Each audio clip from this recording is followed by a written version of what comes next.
The scene opens in a misty forest, with the camera panning through the tangled trees at dusk. The soundscape is immersive, rustling leaves, faint whispers, and a distant owl hoot. The narrator's voice cuts through the stillness. What if the warning signs you ignored were your last chance to escape? This sets a foreboding tone. A brief flash forward teases the climax. A shadowy figure looms, a terrified character sprints through the underbrush, and a scream echoes, cut short. The hook transitions smoothly to the next section by zooming in on the protagonist's silhouette emerging into the forest clearing, hinting at their journey. The protagonist, a curious and adventurous soul, is introduced as a newcomer exploring a quaint town on the edge of the forest. They're immediately relatable, a traveler looking for inspiration, a student conducting research, or someone seeking a fresh start. Oddities surface almost immediately. An abandoned car with its lights still flickering. Strange graffiti etched onto a weathered signpost.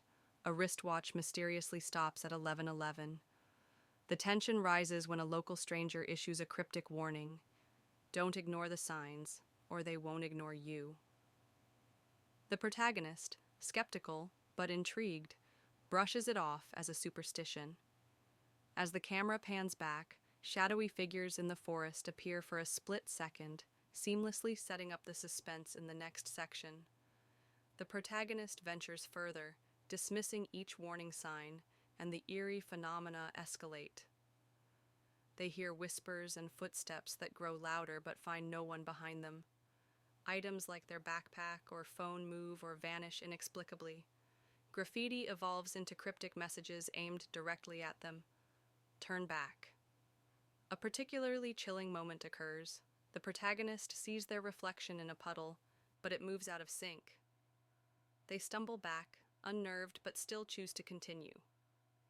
Foreshadowing builds tension as they narrowly escape a falling tree or a hidden pit. The faint sound of a heartbeat grows louder as shadows in the forest grow more distinct, driving the story into the confrontation phase. The protagonist reaches an abandoned structure deep in the forest, drawn by inexplicable curiosity or desperation to find answers. Inside, the pieces of the puzzle come together, eerie symbols on the walls, personal items they thought were lost, and a journal revealing past victims' stories. The true threat emerges, a cursed entity tied to the warning signs, feeding off ignorance.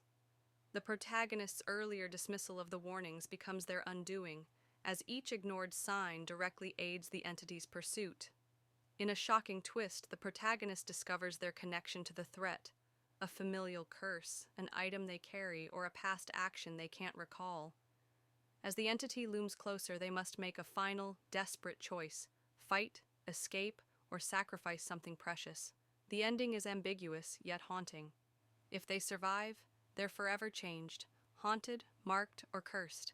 If they don't, the camera pans to their belongings being discovered by a new traveler, resetting the cycle. The final eerie image shows the warning signs: graffiti on a tree, a stopped watch, flickering lights, appearing anew, hinting at the next victim. The narrator delivers the closing line. The signs don't warn to scare, they warn to save. But only if you listen. An on-screen prompt invites the audience to ponder, what would you have done? Share your thoughts below.